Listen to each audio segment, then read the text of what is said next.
बहुत ही इंपॉर्टेंट सा एक मतलब है, a polynomial with degree N, a polynomial of degree n can have at most n zeros। ठीक है, अब यहां पे n मोर देन वन लिख दिया। इस बात को समझो कि जिसकी डिग्री वन है, जो लीनियर टर्म है, वो ग्राफ को एक्स एक्सिस को, ये इक्वेशन हो गई ना, y is equal to A X plus B. ठीक है, तो ग्राफ को सिर्फ एक पॉइंट पे कट करते हुए जाएगा, तो उसकी एग्जैक्टली वन जीरो है, and that is minus b upon a. अब अगर क्वाड्रेटिक है तो आपको पता है कि वो पैराबोला बनेगा। ठीक है, अब इस parabola based on the coefficients, उसकी नेचर किस तरह से होती है कि ये एक्स एक्सिस है, तो it can go like this और like this, depending on the coefficients. ये वाला केस कब होगा? ए नहीं, नीचे वाला, जब ए नेगेटिव होता है, coefficient of x square negative है और अपवर्ड स्लोपिंग है जब ए पॉजिटिव है।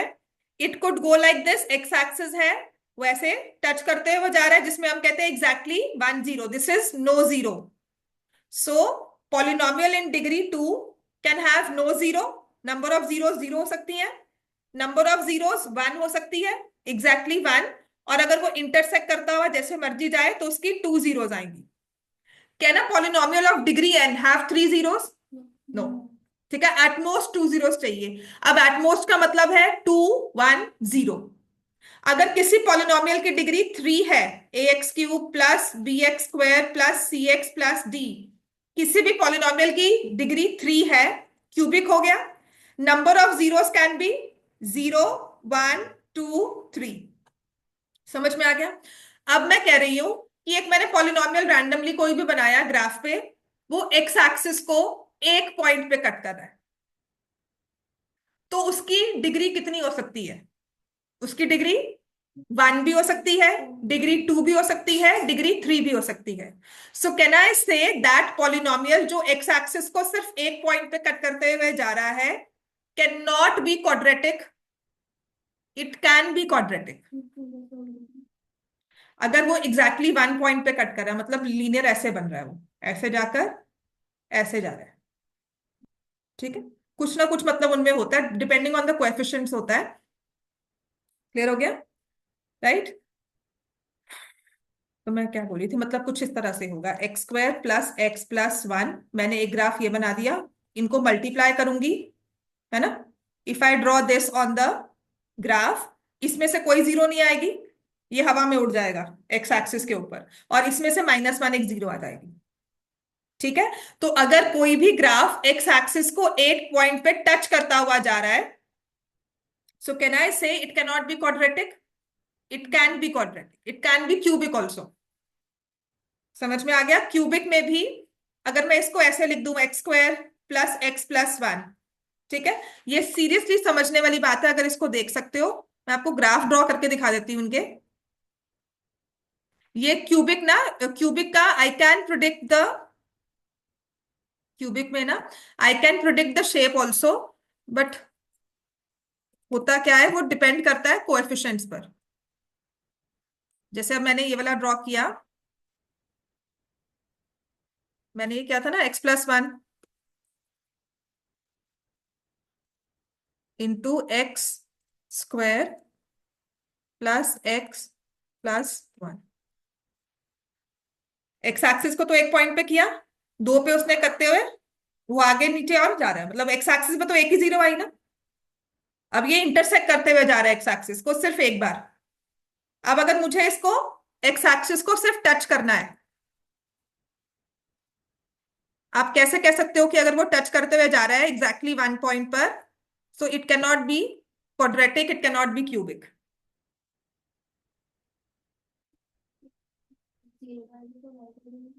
हम्म, अगर हम इस पॉलिनोमियल में एक्स की वैल्यू जीरो पुट करेंगे तो जहाँ पे वाई y कोऑर्डिनेट आ जाएगा, हाँ। ठीक है ना?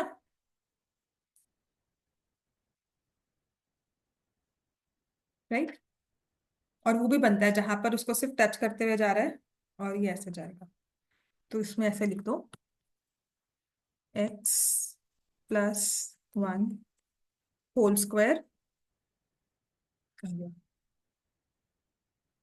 ठीक है ना। अब इसका क्यूबिक लेकर आना है तो इसको इंटू एक्स करें, एक्स करेंगे तो ये कट करते हुए जाएगा, 2 zeros होगी एग्जैक्टली। चलो मैं वो पॉलिनोमियल ढूंढ लूंगी, but it could be a quadratic also, ठीक है।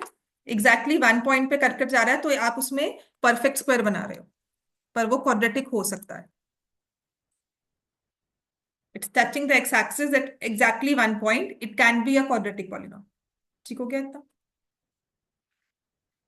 अब आ जाओ, पहली चीज तो जो हमने करनी है इंपॉर्टेंट,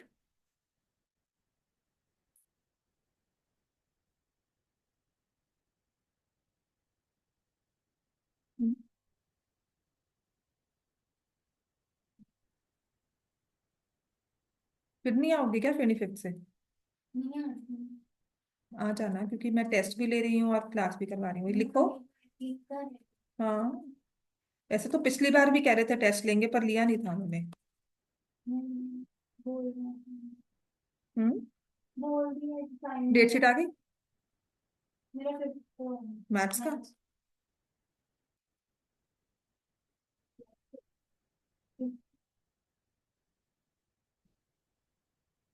चलो ये वाला क्वेश्चन करते हैं।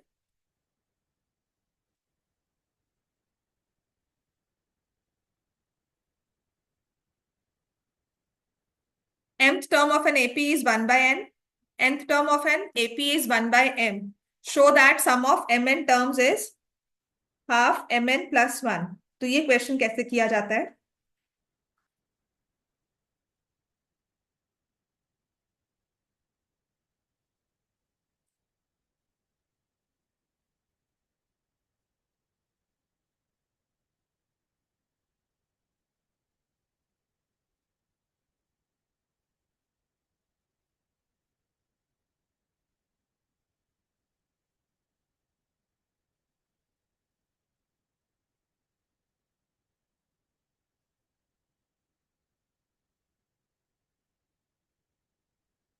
एक क्वेश्चन और करवाऊंगी, वो ना 21 में बोर्ड क्वेश्चन है, जब एमसीक्यू टेस्ट हुआ था, और वो थोड़ा सा मतलब पहले भी एक दो बार इसमें इश्यूज आ चुके हैं। जब भी ऐसा क्वेश्चन आएगा ना, आपने करना है let the first term of this AP be A, common difference be D. तो mth टर्म क्या हो जाएगी? a plus m minus 1d, और ये किसके इक्वल है? 1/n। nth टर्म क्या हो जाएगी? a plus n minus 1d equals to 1/n। ठीक है। अब ये अगर मैं नंबर्स के साथ दूं ना, आप क्वेश्चन बहुत इजीली सॉल्व कर लोगे। आई गिव यू 1/7, 1/9, और 63rd टर्म निकालने को कहूं, समझ में आ गई बात? ये तो आपने क्या करना है, a plus m minus 1d equals to 1/n, a plus n minus 1d equals to 1/n। Two equations, two variables, cancel करो, ये खत्म। ठीक है। तो m minus 1d minus n minus 1d हो गया, और यहां से आ गया 1 - n, 1/n माइनस 1/m। अब इसको सॉल्व करना है, ठीक है। तो you'll get the value of d, d से वैल्यू ऑफ a जाएगी, फिर उससे सम ऑफ एम एन टर्म्स निकालोगे। इतना क्लियर हुआ? दो इक्वेशंस बन गई। अब इसकी जगह m और n की जगह मैं आपको नंबर दे दूं ना, 2 3 4 लिख दो कुछ। ये फॉर्मूला है कि अगर मैंने यहाँ पर थर्ड टर्म ली और यहाँ पे सिक्स टर्म ली, 6 3 जा कितना हुआ? 18। तो 18 टर्म्स का सम इस फॉर्म में आएगा। Third term is 1/2, 1/6, and six term is 1/3। कुछ इस तरह से लिखा हुआ है। हम्म। क्वेश्चन में सिर्फ उसने m की जगह लिखा हुआ है mth टर्म इज 1/n। मैंने mth टर्म ली, उसको 1/n लिख दिया। nth term is 1/m, nth term निकाली, 1/m लिख दिया। मेरे a और d वेरिएबल्स हैं, फर्स्ट टर्म और कॉमन डिफरेंस। मैंने इन्हें दो इक्वेशंस की तरह दिया। m and n are some numbers, some constants, 1 2 3 4, मुझे नहीं पता वो क्या होगा, कौन से नंबर्स है, बट वो रैंडमली कोई नंबर्स दिए हुए हैं, और वेरिएबल a और d है। तो I solve for a and d कि what is the value of d in terms of m and n, and what is the value of a in terms of m and n। ठीक है। तो यहां से इसको solve करते हैं। तो आप भी ये वाला क्वेश्चन कर लो। करो सॉल्व इसके बाद। अब यहां से I take D common, m minus one minus n plus one, ये आ जाएगा m minus n upon m।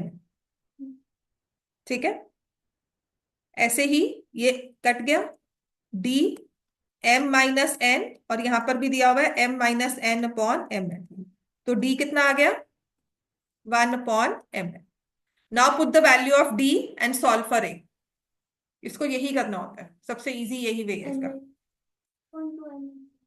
सम ही, sum of M N terms निकालोगे, जो लिखोगे M N by two, two A plus M N minus one into D. तो यहाँ पर ए और डी की वैल्यू आ जाएगी जिसे आप पुट करोगे। समझ में आ गया? एम एन नंबर ही है।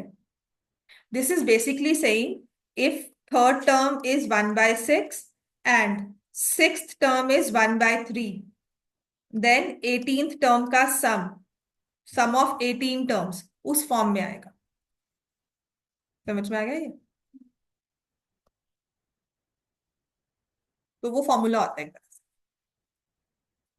समझ में आ गया इतना? तो यहाँ पे मैंने डी निकाल लिया, 1/mn आ गया, a plus m minus 1/mn equal to 1/n। तो a plus 1/n minus 1/mn equal to 1/n। मैंने इसमें एलसीएम इसका ब्रेक कर लिया, then this 1/n cancel, a equal to 1/mn। ठीक है, अब यहां पर पुट कर दिया sum of mn terms, mn by two, two into 1/mn plus mn minus one into 1/mn।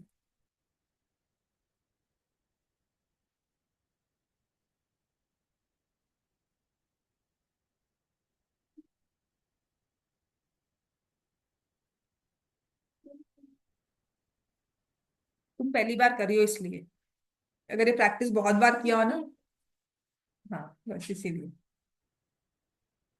ठीक है, तो इसको सॉल्व करोगे तो ये आ जाएगा 1/mn प्लस वन, एलसीएम लोगे तो 1 + mn/mn, ये कैंसिल हो जाएगा।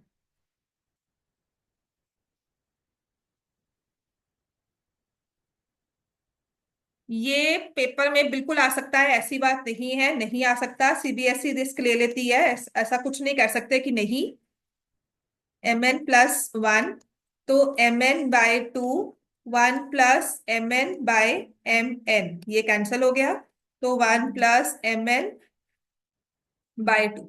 तो यही हमें प्रूव करना था।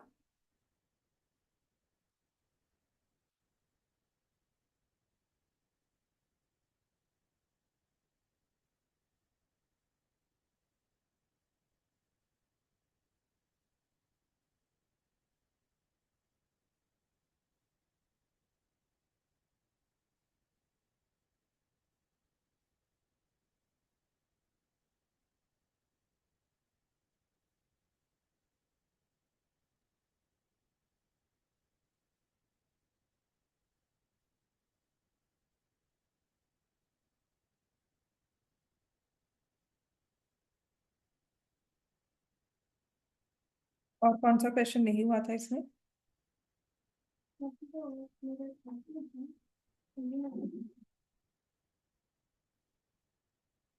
इतना क्लियर हो गया सबको? नेक्स्ट लिखो। ये वाला क्वेश्चन सॉल्व होता है कि नहीं? Two taps running together,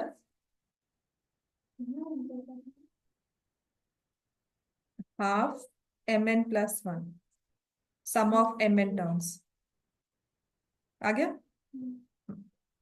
to taps running together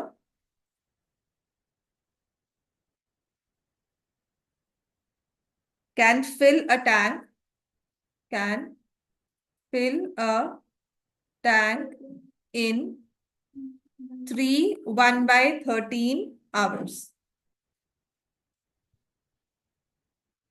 If one tap takes 3 hours more than the other,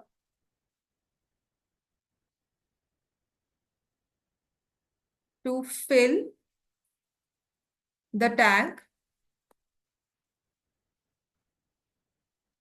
then how much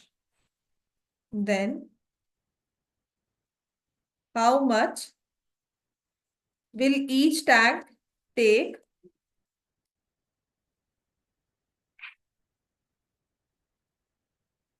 to fill the tank? Each tap take to fill the tank. B की value put करके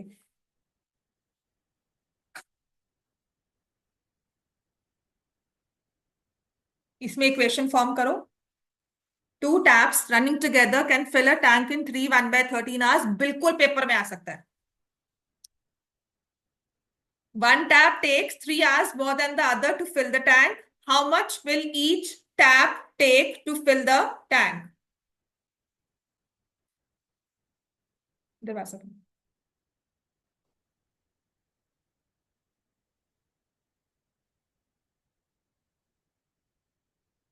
Arjun question solve करो ये, और NCERT का ही question है ये.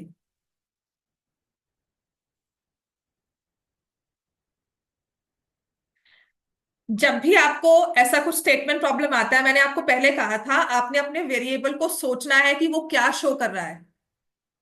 तो हमें पूछा क्या हुआ है, how much will each tap take, मतलब हमें क्या निकालना है, टाइम. टाइम क्योंकि यहाँ पे सारा क्वेश्चन हमें आवर्स में दिया हुआ है, तो टाइम आवर्स होगा. 2 पाइप्स हैं, ठीक है. सो time taken by each pipe, तो हम क्या सपोज कर लेंगे, let the time taken by pipe 1, क्या ले लेंगे उसको, x. अगर एक पाइप का टाइम हमें गिवन है, तो टाइम टेकन बाय पाइप 2 कितना ले लेंगे, 1 पाइप टेक्स 3 hours मोर, x+3 ले लिया. अब इसकी इक्वेशन कैसे बनती है, जब भी टाइम का केस आता है ना, तो हम डायरेक्टली नहीं कर सकते, बिकॉज आई कैन नॉट से कि x+x/3. टोटल टाइम जो टैंक को लगा है वो 3 1/13 hours है. तो क्या होता है, देखो ये टैंक है, इसमें एक पाइप लगी है और एक दूसरी. इसने x आवर्स में टैंक को फिल किया, इसने x+3 hours में टैंक को फिल किया, और टैंक कंप्लीट जो है 3 1/13 विच इज 40/13 hours में पूरा खत्म, पूरा फिल हो गया, राइट. तो इसमें हम निकालते हैं कि एक 1 hour में कितना पानी टैप में टैंक में गया था, ठीक है. तो इसकी कैपेसिटी को अगर मैं 1 लीटर मान के चलती हूं पूरे टैंक की, तो फर्स्ट वाली पाइप x आवर्स में 1 लीटर इस टैंक में लेकर आ रही है, ठीक हो गया. इस क्वेश्चन को हम लोग 1 hour वर्क के अकॉर्डिंगली करते हैं, यूनिट वर्क निकालते हैं उसके अकॉर्डिंगली करते हैं. अगर मान ले एक टैंक को 100 लीटर्स कैपेसिटी हमने दे दी, ठीक है, पाइप 1 अगर अकेला काम कर रही है, ठीक है ना, तो वो x आवर्स में पूरा टैप फिल कर सकती है, पूरा टैंक फिल कर सकती है. तो 1 hour में मतलब x आवर्स में, कहने की बात है, पाइप कितना लेकर आई, 10 liters. This is something like distance covered is 100 kilometers. So what is the speed of pipe 1? 100 by x कर दोगे.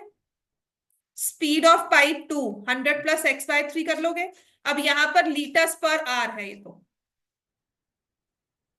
अब दोनों इकट्ठे टैंक में पानी लेकर आ रही है, ये अपना लेकर आ रही है, ये अपना. इस टैंक को भरने में लगे 40/13.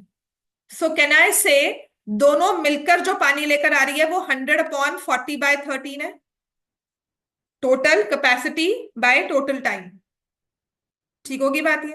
अब इसकी स्टेटमेंट को, बिकॉज हम लोग 100 ले चाहे 1000 ले, हम इसको 1 के साथ सपोज करते हैं, हम 1 hour पर आवर वर्क निकाल लेते हैं, ठीक है. x आवर्स में काम किया है, तो 1 hour में कितना किया होगा, 1/x. दूसरी पाइप ने 1/x+13, दोनों ने मिलकर 1/40/13. दिस इज द इक्वेशन जब आप फॉर्म करते हो. अगर ये क्वाड्रेटिक में होगा तो आपको टाइम डिफरेंस दोनों में दिया होगा, दोनों पाइप्स में. अगर लीनियर में होगा तो दोनों में पाइप टाइम डिफरेंस नहीं दिया होगा, x एंड y करके लिखा होगा. समझ में आ गया. x+3 equals to 30/13/40. The important part is, जो आपको ये वाला टाइम है 3 1/13, इसको आपको रेसिप्रोकल करना होता है।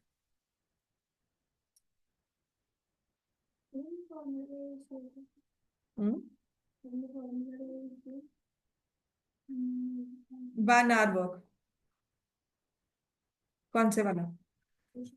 1 आवर वर्क का, की कैपेसिटी मान लो 1 लीटर है, तो हम एफिशिएंसी निकालते हैं पाइप 1 की, वो 1 लीटर x आवर्स में फिल कर रही है, तो इसका मतलब वो 1 आवर में लेकर आ रही है 1/x। कैपेसिटी जितनी मर्जी फिक्स कर दो, क्योंकि तीनों नंबर सेम है तो कट जाएंगे, इसलिए हम उसको 1 लेके चलते हैं। ऐसी दूसरी वाली पाइप x+3 आवर्स में पूरा टैंक भर देगी, ठीक है, तो इसका मतलब 1 आवर में हो जाएगा 1/x+3 per hour, litres per hour. दोनों मिलकर 3 1/13 में पूरा टैंक फिल कर रही है, तो 1 पूरे टैंक में इन दोनों को मिलाकर कितना पानी आ रहा है, ठीक है, तो पूरे टैंक में आएगा 1/40/30, बस, लीटर्स पर आवर।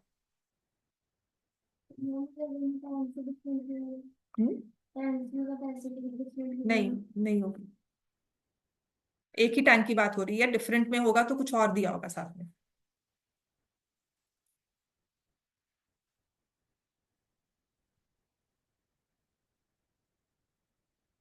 x+3 = 13/40, इसको सॉल्व करोगे 2x+3 इंटू 40, 13x² + 3x, दरवाजा लगा दो, पता नहीं क्यों चीज लगा देती है। 80x+120 = 13x² + 39x, so 13x² + 39x minus 80x minus 120 = 0।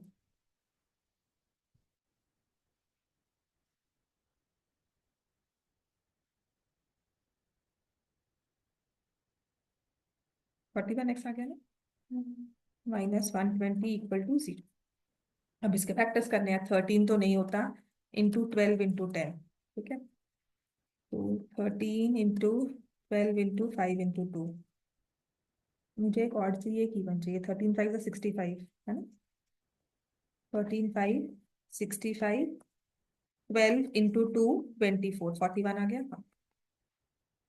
13x² + 65x minus 24x minus 120 = 0।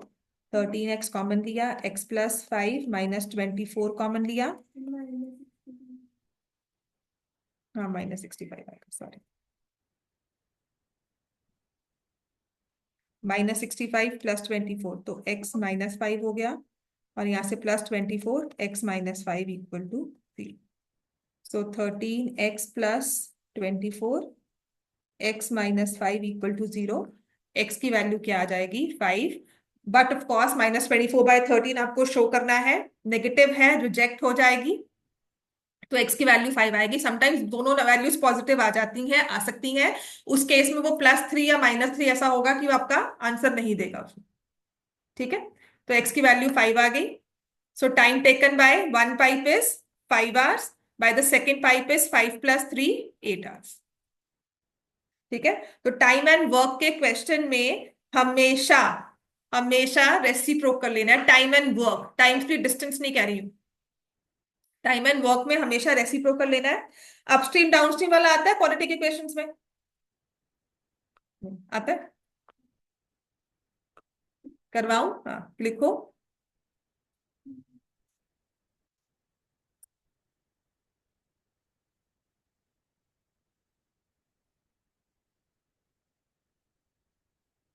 A motor boat, a motor boat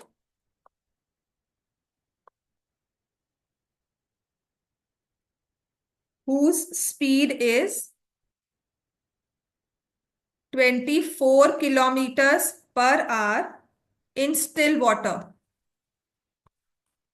in still water takes 1 hour more, 1 hour more to go 32 kilometer upstream than to return downstream at the same spot.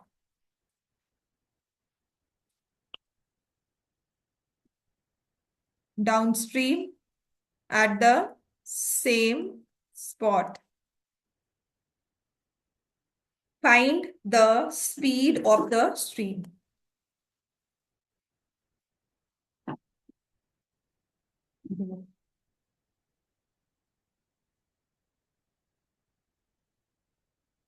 Upstream downstream में हमेशा दो चीजें होती हैं, एक तो speed of boat, एक speed of stream.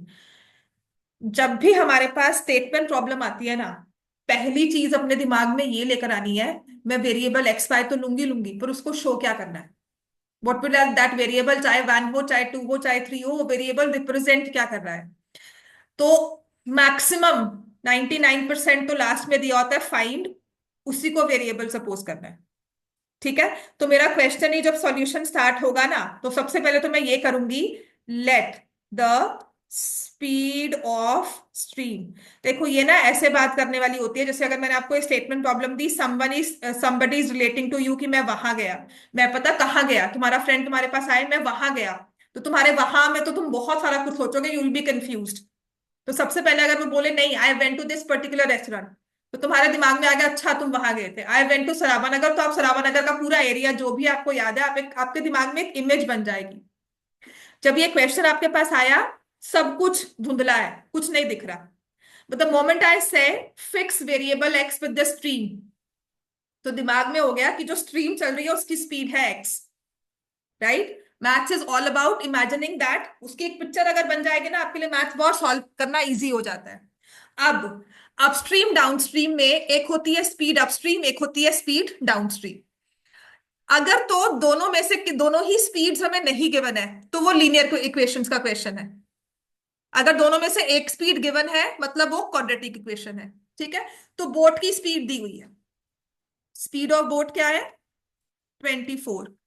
फिर जो हमारा अपस्ट्रीम डाउनस्ट्रीम का क्वेश्चन होता है, इसमें एक स्पीड निकालनी होती है अप में और एक स्पीड निकालनी होती है डाउन। अगर तो ये समझ में आता है, वेल एंड गुड, समझ में आ गया, दीज आर द स्टेप्स। जैसे डिजिट्स वाला क्वेश्चन होता है ना, उसके स्टेप्स होते हैं।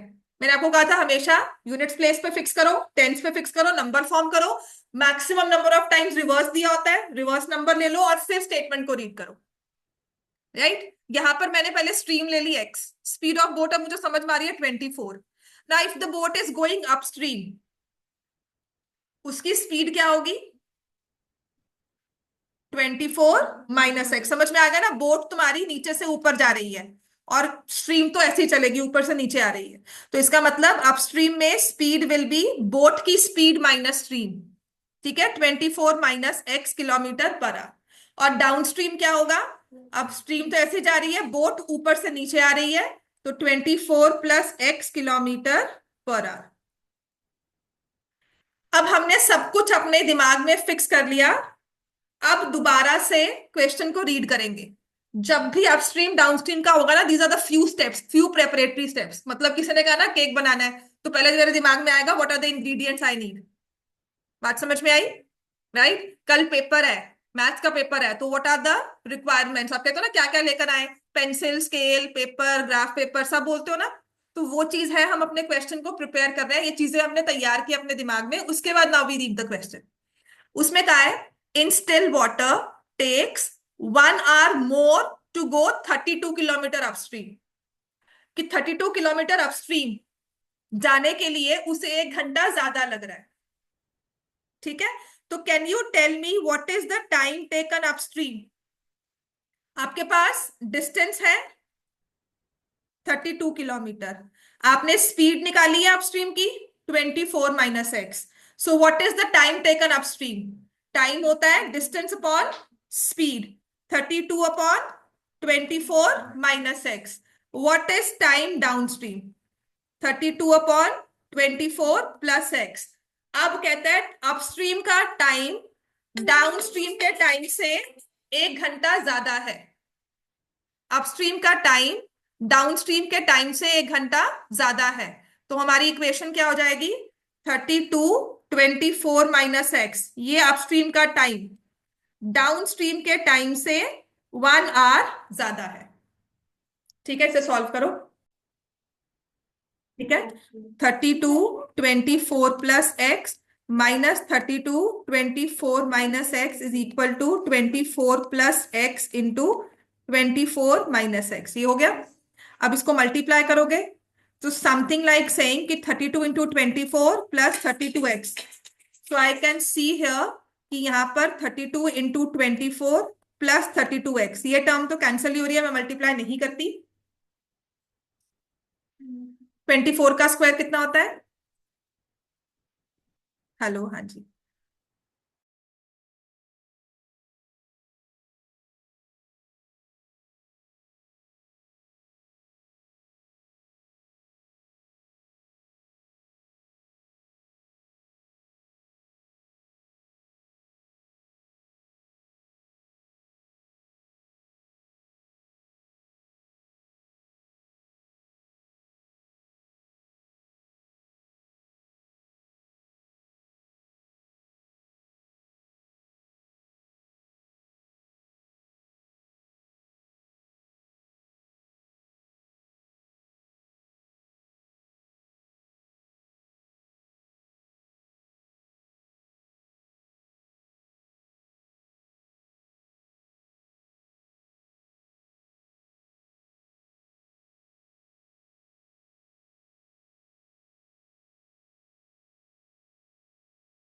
तो बच्चों, अब इसको 576 को I know its square of 24 और एक प्लस एक बड़ा चाहिए नंबर, तो 24 into 2 into 2 into 4, sorry 2 into 4 3 और एक टू और आएगा, है ना, और एक 3 आ जाएगा। ठीक है, तो 48 96 तो मैं नहीं जाऊंगी। 24 इंटू 3 कितना होता है? 72। 72 में से 8 गया, वो तो गया -8x। इससे ऊपर में नहीं कर सकती, है ना, यही हो गया। नहीं होता तो सॉल्व बाय क्वाड्रेटिक फॉर्मूला, तुम्हारे पास तो वो रामबाण है। तो यहां से आ जाएगा x प्लस 72। टिया तुम्हारी गलती कहाँ हुई थी? 32x कैंसिल कर दिया होगा ना। हाँ। तो x -8। तो जब आपने आंसर निकाला ना, इसे कहते हैं आंसर को क्रॉस वेरीफाई करना, क्रॉस चेक करना। That if you get 24, just think about the answer, can the answer be 24? ठीक है, कैन इट बी 24? तो यहां से x की वैल्यू हमारे पास क्या आ जाएगी? 8 किलोमीटर्स पर आवर।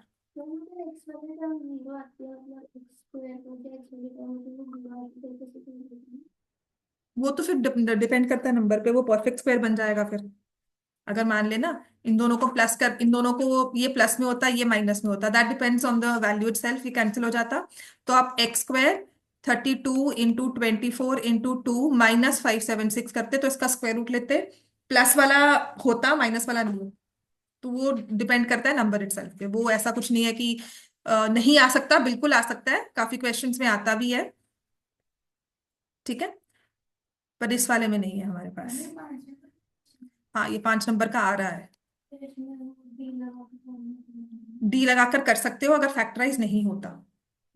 ठीक है, इतना क्लियर हो गया? नेक्स्ट लिखो अब डाउट्स बता आपने, वो वाला क्वेश्चन करवा देती है।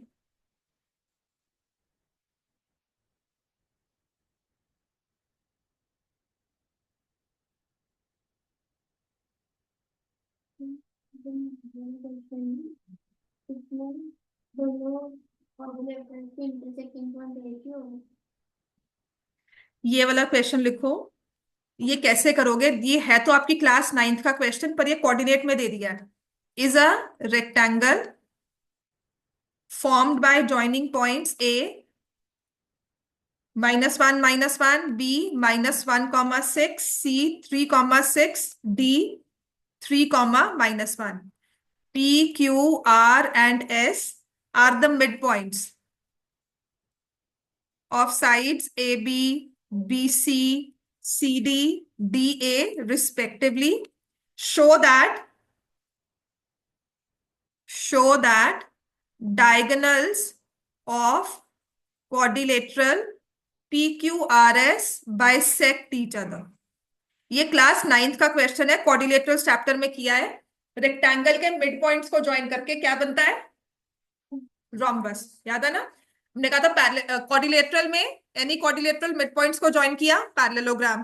पैरेललोग्राम में पैरेललोग्राम, रेक्टेंगल में रोम्बस, रोम्बस में रेक्टेंगल, स्क्वायर में स्क्वायर। ठीक हो गया?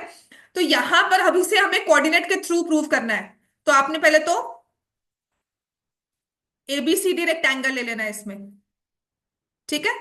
रेक्टेंगल ड्रॉ किया, -1, B -1 6, C 3,6 एंड D 3,-1। फिर हमने PQRS मिड पॉइंट्स ले लेने हैं। You can find the coordinates for PQRS। ठीक है ना? मिड पॉइंट्स निकाल सकते हो। P कितना आएगा? -1 5/2। Q कितना आएगा? 1 6।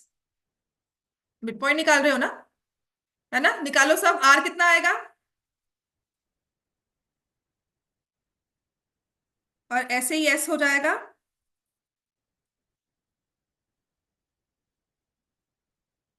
So we've got the coordinates for P, Q, R and S.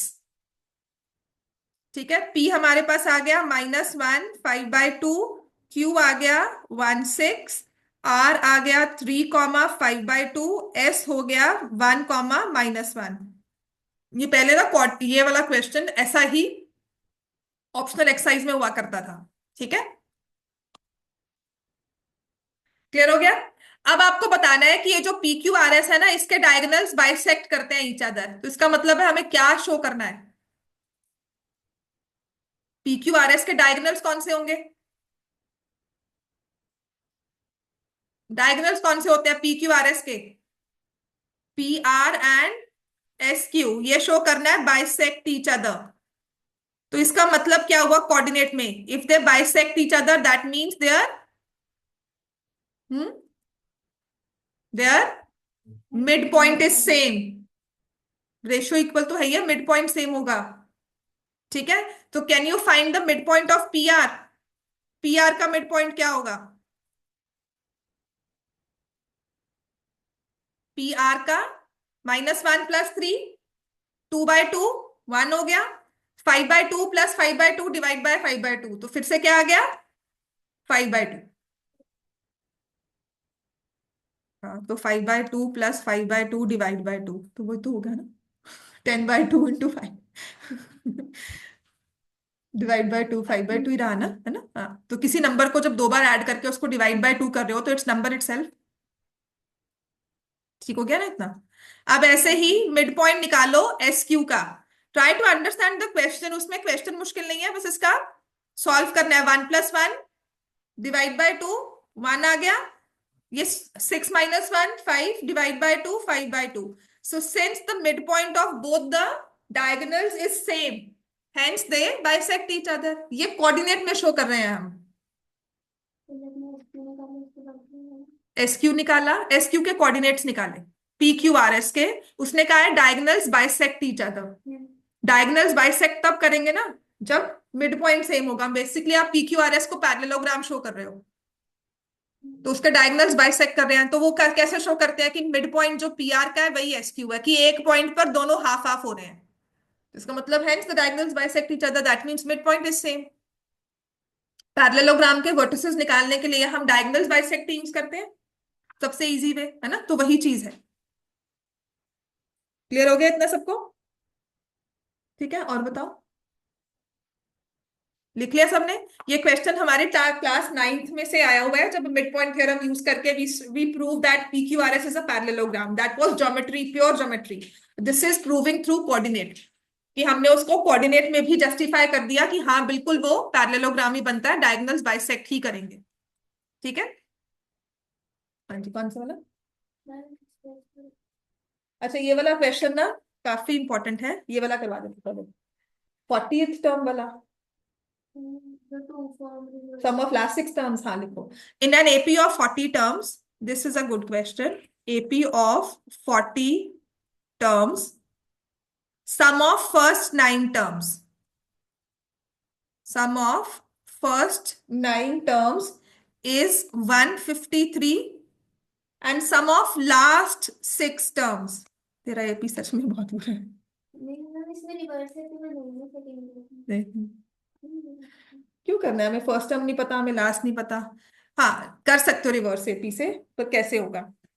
Determine the first term and common difference, find the first term and common difference, and also find the sum of all the terms, मतलब sum of 40 terms भी हमने निकालना है। ठीक है, देखो, आपने first term ए लिया, लास्ट टर्म और कॉमन डिफरेंस डी ले लिया। सम ऑफ फर्स्ट 9 टर्म्स मतलब A1 से लेकर A9 तक की टर्म्स को हम सम कर रहे हैं, तो मेरे पास आ गया 153। चाहे एपी में 40 टर्म्स हैं, फर्स्ट टर्म ए हो गई, सेकंड टर्म ए प्लस डी, थर्ड टर्म ए प्लस 2D, इन सबको ऐड करेंगे, फॉर्मूला तो यही होगा ना, 9/2 2A plus 9 - 1D equal to 153। ये समझ में आ गया? ठीक है ना? अब लास्ट की 6 टर्म्स का सम निकालना है, तो वो कौन सी सबसे लास्ट वाली टर्म कौन सी है? A40, A39, A38, A37, 4 terms हो गई, 36, 35। अब इसमें हम फर्स्ट टर्म ए नहीं ले सकते, हम लास्ट की 6 टर्म्स को ऐड करके 6 सम बना रहे हैं 687। तो सबसे इजी इसमें पता क्या रहेगा? If I take A plus 34D, A plus 35D, समझ में आ गया? मैं इंडिविजुअल टर्म्स को लेकर ऐड कर रही हूं।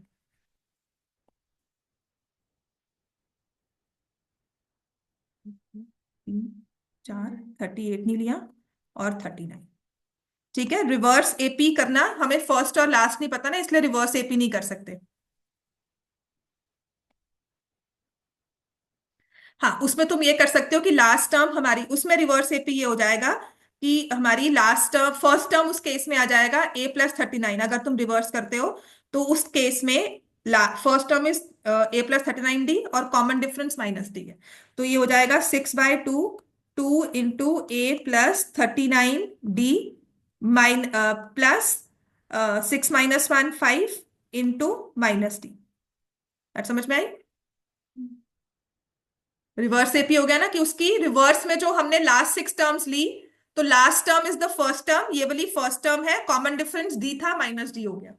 That could have been taken, अगर वो बात समझ में आती है, बट मुझे सबसे सीधा साधा प्रूव इसका ये लगता है, क्योंकि 40 टर्म्स दी है, लास्ट पता है, तो लास्ट की 6 टर्म्स लेकर उसका नंबर कर दिया। इतना भी कोई मुश्किल नहीं है कि मैं 34, 35, 36, 37, 38 को ऐड नहीं कर सकती। ठीक है, इतना टाइम होगा हमारे पास। तो 1 2 3 4 5 6 टर्म्स आ गई, 6A प्लस, अगर इन सबको ऐड करोगे क्या नंबर बन जाएगा?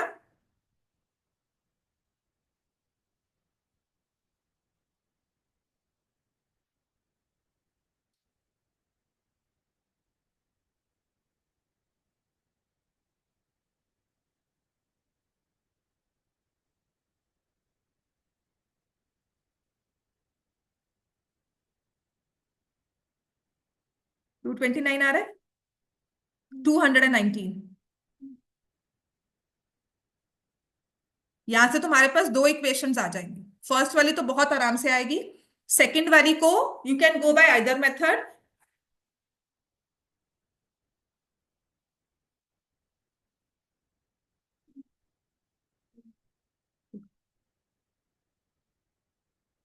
ठीक है, सो यहां से भी अगर इफ यू सॉल्व, तो ये मेरे पास 9 तो यहां से कैंसिल हो जाता है, ये 17 है ना, 9 1 9 17। ठीक है, so 2A plus 8D is equal to 34, तो यहां से 6A plus 219D equals to 687।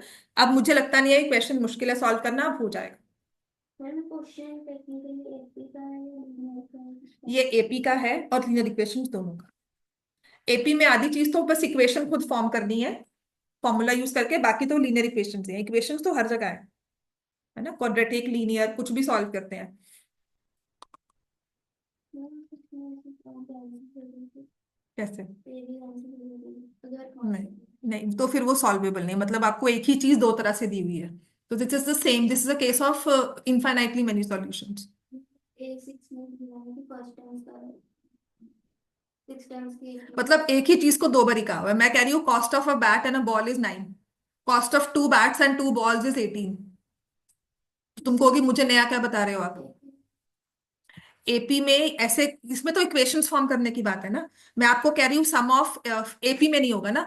मतलब मैंने उसी चीज को ना किसी और वे में डिफरेंशिएट करके कह दिया कि if I add first 9 terms some is 253 153।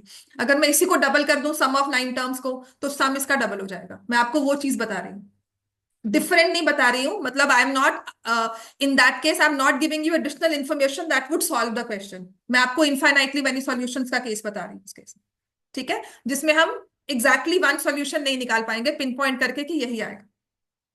Clear होगी बात ये। तो जैसे मैंने आपको ये कहा sum of 1 bat and 1 ball, if I buy 1 bat and 1 ball, मैं 18 रुपीज मार्केट में देकर आई हूँ, ठीक है। और मैं कह रही हूँ कि नहीं मैंने 2 बैट्स और 2 बॉल्स लिए तो मैं 36 रुपीज देकर आऊंगी। तो इस नहीं, नो सॉल्यूशन, ये इनफाइनाइटली है। 1 बैट प्लस 1 बॉल का cost is 18, 2 bats plus 2 balls is 36। So is there any other information I am giving you. कुछ नई चीज बता रही हूँ, कुछ अलग बता रही हूँ। वो तो आप खुद भी निकाल सकते हो कि अगर मैम 2 लेनी हो तो आप 36 हो गए, अगर 3 का सेट लोगे तो आप 54 देकर आओगे, 4 का सेट होगा तो 72 होगा। ट्राई टू सॉल्व इट, कि अगर ये नॉर्मल कॉन्वर्सेशन में कोई बोल रहा हो तो आप क्या कहोगे, है ना। कि आप मुझे कोई ऐसा नहीं बता रहे हो कि जिससे मैं क्वेश्चन सॉल्व कर पाऊं या जिससे मैं बता सकूं कि ये सॉल्व हो रहा है, मतलब तुम घुमा रहे हो। तो you are giving me infinitely many solutions. But when I say कि मैंने, उसने मुझे, हम कहते हैं ना हमने बार्गेन किया, उसने मुझे कहा ऐसा ऐसा करके इतने पैसे दे दो, अगर मैं इतना लेता तो मुझे ये डिस्काउंट मिल जाता। सो इन अ वे हम उनको इन्फॉर्मेशन दे रहे हैं दूसरे बंदे को, जो वो प्रोसेस कर सकता है कि हाँ this is this much you saved, या इतना पर तुम्हें पर रुपी कॉस्ट या पर आइटम कॉस्ट इतना तुम्हें लगा है। So it's about saying the same thing, ठीक है। तो इसका मतलब वो आपको केस मिलेगा जहां पर आप ए और डी की एक यूनिक वैल्यू नहीं निकाल सकते। इसको 3 से मल्टीप्लाई किया, 6A 24D कितना आ जाएगा 102, और 6A plus 219D equals to 687, minus किया, ये हो गया कैंसिल। इसको करोगे 24 माइनस 5D, 95 आया। और यहाँ 195, और यहाँ पे 5 और 8, और ये आ गया 485, 585, ठीक है। सो डी की वैल्यू क्या आ गई, माइनस +3। वेरी, अब ये सॉल्व कर लेंगे ना तो A 2A प्लस 24 इज 34, ठीक है। ए की वैल्यू कितनी आ गई 5।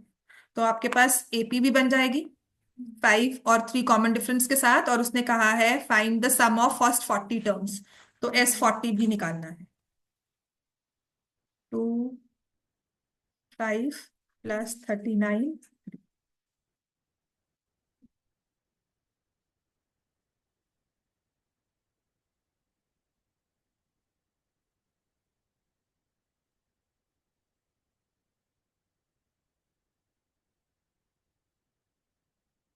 क्लियर हो गया। ये 1/x 1/y हो गया था। तो पहले तो समझ आ गया, ऐसे वाले दो ट्रायंगल सिमिलर होंगे। उसके बाद क्या करना है ना, हाँ